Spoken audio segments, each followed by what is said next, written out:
Over the next few weeks, we're going to just look at some of the sort of fundamentals, the basic things we do when we gather. And so next week, we're going to talk about worship. The week after that, we're going to talk about prayer. The week after that, we're going to talk about serving one another. But today, I want to talk about, in a way, the most fundamental thing of gathering, which is gathering itself. Why gather? Why do we come together? Why is it that the writer of Hebrews says, do not give up meeting together? Why does the writer of Hebrews, we don't know who wrote Hebrews, whether it was a he or a she, but why does he or she say that?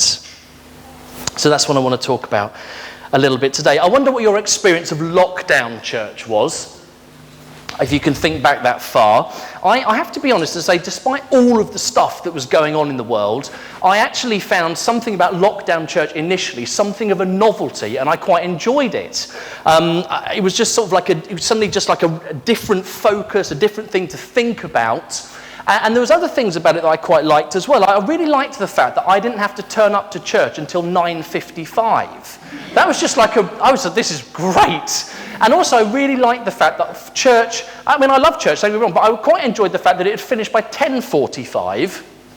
That was also quite nice, and we discovered all these things that you could do on a Sunday morning that we didn't normally do. So as lockdown sort of progressed and things kind of opened up a little bit, we used to take the dog for a walk on Tunbridge Wells Common most Sunday mornings after online church, and then we'd go for a nice coffee and cake on the Pantiles. And I thought, this is a lovely thing to do on a Sunday morning. And I said, this is quite good.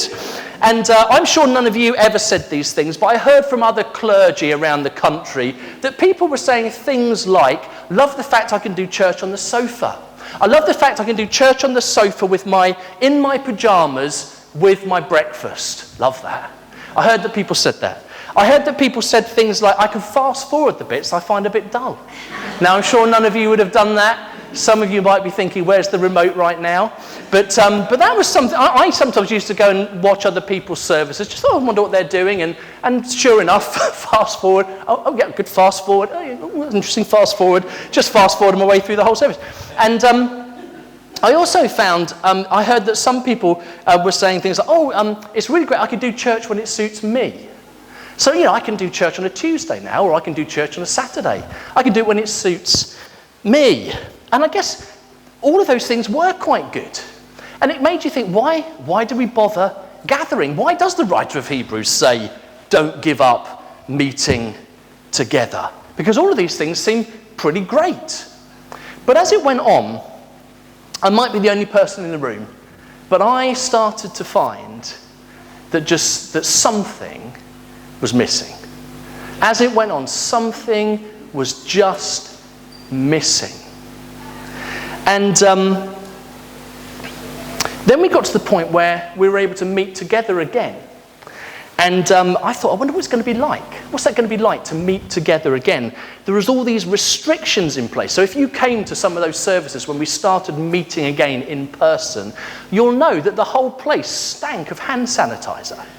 And we used to sit like we were all separated out all across the room. The doors were wide open. It was freezing cold. Everybody had, despite putting the heating on it, it's a rare thing to say at St. Philip's because normally it's burning hot. But it was freezing. Everyone had a face mask on. You didn't know if you could shake somebody's hand. And there were so many things you couldn't shake somebody's hand. And there were so many things that we couldn't do. We weren't able to sing. We couldn't take communion. We weren't able to have coffee together. So many of those things that made church precious, we weren't able to do them.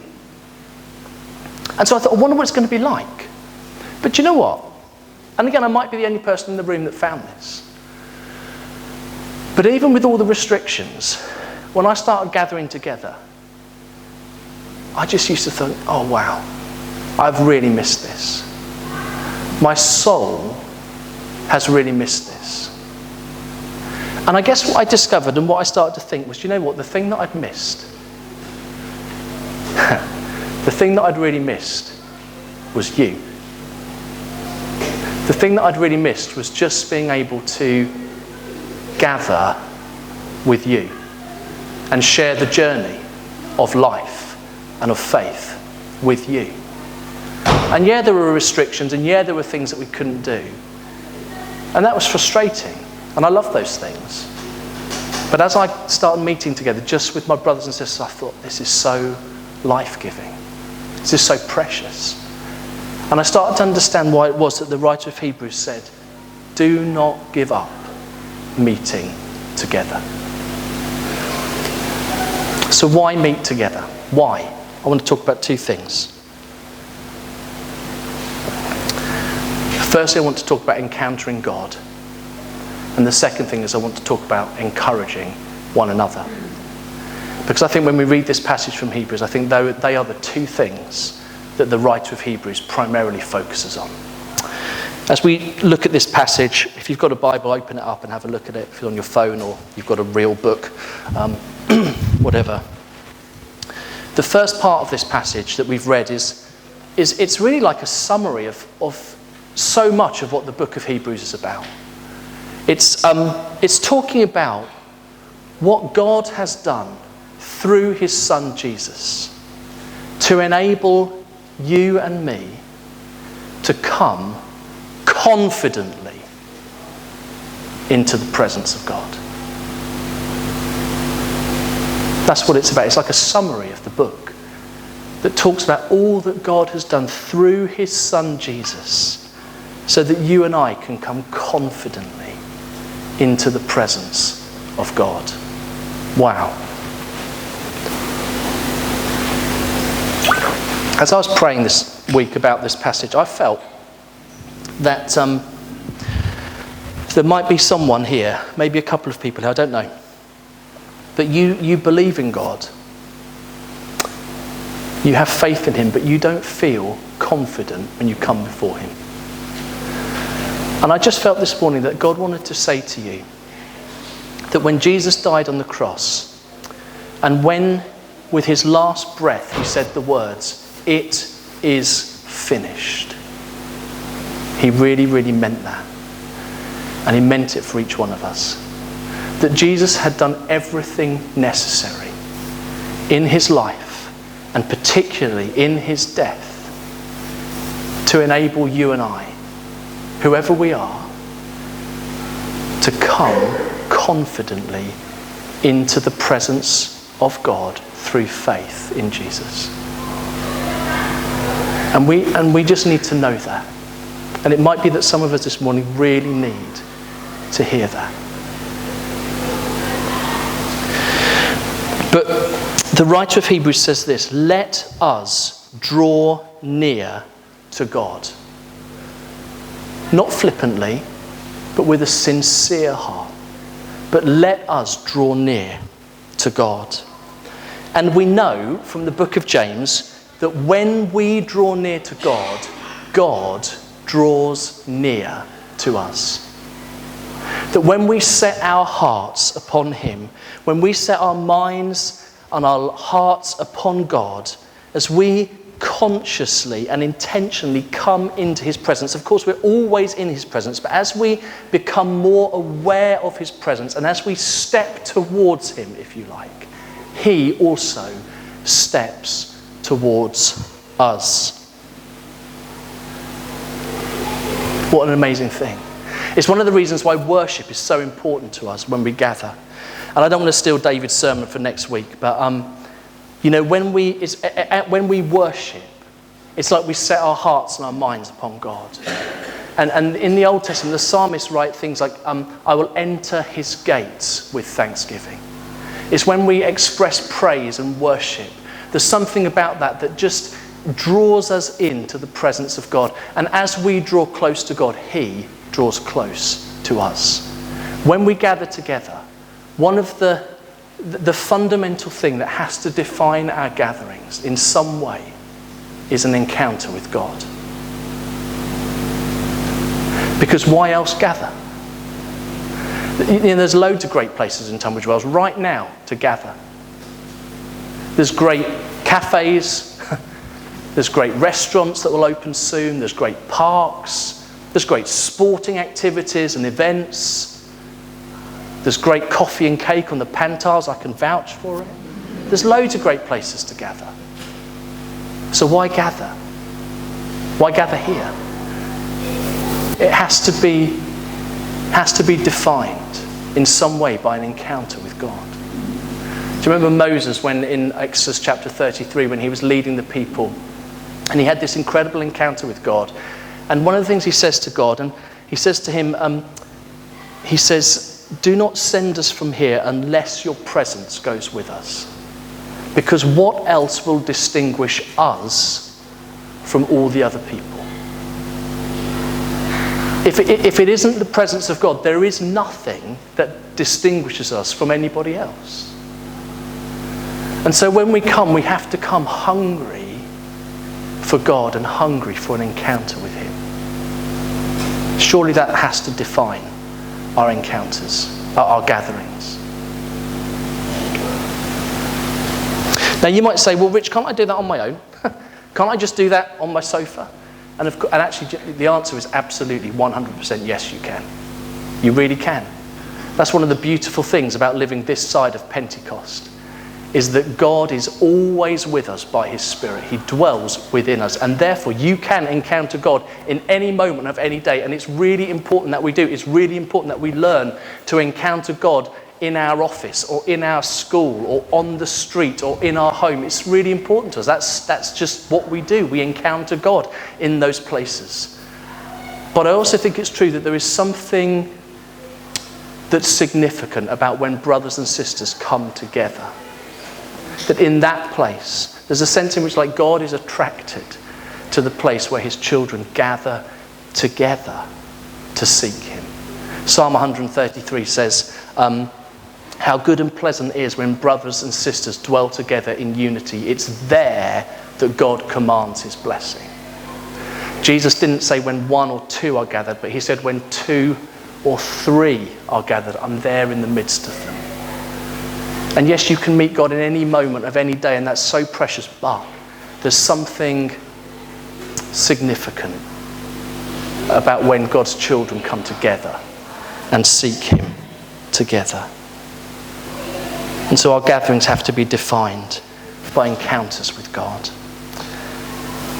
The second thing is that our encounters, our gatherings, are all about encouraging one another. I want to suggest to you this morning that you don't come to church for you. You actually come for somebody else. Now it's a good thing to come. It's a good thing to gather. I've already said that. But I want to suggest to you that actually you don't come to church. You haven't come here today primarily for your own benefit. You've actually come for the benefit of somebody else. This is what it says. Verse 23, let us hold unswervingly to the hope we profess, for he who promised is faithful. And let us consider how we may spur one another on toward love and good deeds, not giving up meeting together, as some are in the habit of doing, but encouraging one another, and all the more as you see the day approaching. I want to suggest to you, you're not here today for your own benefit. You're here for the benefit of somebody else. It's why when I came to church, even with all the restrictions, I was like, I've really missed this. Because actually we gather for the benefit of each other. I'm here for your benefit, and you're here for my benefit, and that extends to every single one of us. You know, we don't come to church just to be passive. We don't come to church just to be an audience. We come to church to be an army. We come to church because there's something to do. And the thing that there is to do is to encourage one another. And it isn't just about whether you're on the rota. It isn't just about whether you're leading prayers or reading the Bible or preaching or leading worship or doing the kids' work or whatever it is. They're just like extracurricular activities that we all just want to do to serve one another. Actually, we come to encourage each other, to spur one another on towards love and good deeds. And it's so, so important. There's I just want a couple of things about encouragement. I often have said that actually when we meet together to encourage, what encouragement means is to put in courage. So when I encourage you, I put courage into you. And we all need courage in order to perform certain tasks. when I coach a football team, an under-12s football team, they'll soon be under-13s, I guess, but when the guy who's playing right back, when he does a great job, I say to him, that you did a fantastic job today. The way you did X, Y, and Z, it was brilliant. And I want to encourage him for him, but also because I want to put the courage into him so that next week he'll go and do the same thing again, because that's good for all of us. So when I encourage someone, I put courage into them so that they might do the same thing again next time and maybe even do it better. It's really important. All of us thrive off encouragement. But there's another type of encouragement that I was just reflecting on. I hadn't really thought about this so much before, but someone spoke about encouragement the other day. I heard them speak, and I went away and I looked some stuff up about what encouragement means. And one of the dictionary definitions of encouragement is to call something into being that isn't yet.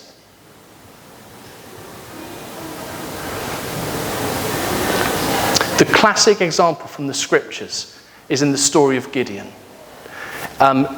Judges chapter 6. The Israelites are being oppressed by the Midianites. It's a nightmare. People are terrified. Gideon is terrified.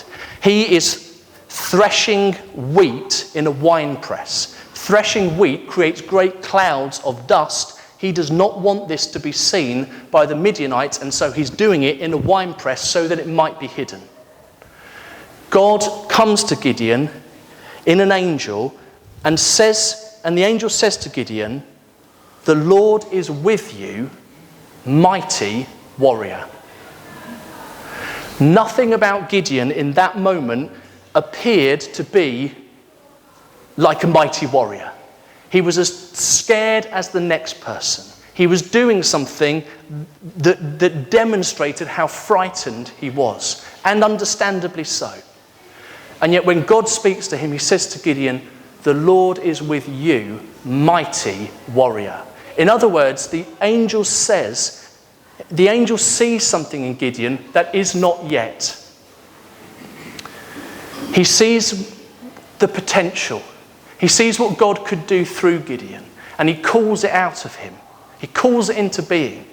And of course, as the story goes on, Gideon does indeed become a mighty warrior for God. And God, through Gideon, delivers the Israelites from the Midianites. When we gather together, we gather to encourage one another. It means to put courage in. And it also means to call something into being that isn't yet. How do we encourage one another? Well, there's so many ways we can do that. We can just be an encouraging presence in someone's life. Sometimes just a smile or a handshake or "it's just great to see you today" is actually a real encouragement when you feel low. We can pray for one another. We can speak over one another what we sense the Lord is saying to us for that person, a bit like the angel did in that story with Gideon. We can speak prophetically over people in a way that strengthens them and encourages them and builds them up. There's all things that we can do to encourage one another, but I want to say to you this morning that actually when we gather together as church, whether that's here or somewhere else, but when we gather together as church, we don't come for our own benefit. We come for the benefit of someone else. And all of us get to play in that. The final thing that the writer of Hebrews says is this. He says, not giving up meeting together as some are in the habit of doing, but encouraging one another, and all the more as you see the day approaching. What does that mean? Well, one of the blessings that God has poured into our lives, we read about them in Ephesians chapter 1, is that we are privileged to know the will of God and the plan and the purpose of God. We may not know every single individual detail, but we know how the story ends. And we know that the whole of human history is heading towards one single point in time where Jesus will return. This is what it says in Ephesians, where Jesus will return and all of creation will be subject to his rule and to his reign, to his headship. And in that moment, all of the potential of creation will come into its fullness in that moment. It'll be just the most incredible moment. when he returns as king. But we also know from the scriptures, as we read through, if you read through the book of Revelation, we also know that actually, as we approach that point in time, actually, the principalities and powers of this dark world will muster all of their strength in order to oppose those who place their faith in Jesus. And so actually, as time progresses towards that future point where the kingdom of God comes in all of its fullness, in the reign of Jesus, we know that it actually will become harder and harder for those who have faith on this earth. And so the writer of Hebrews says, and all the more so as the day approaches. In other words, as time goes on, it's even more important that we don't give up gathering together to encounter God and to encourage one another.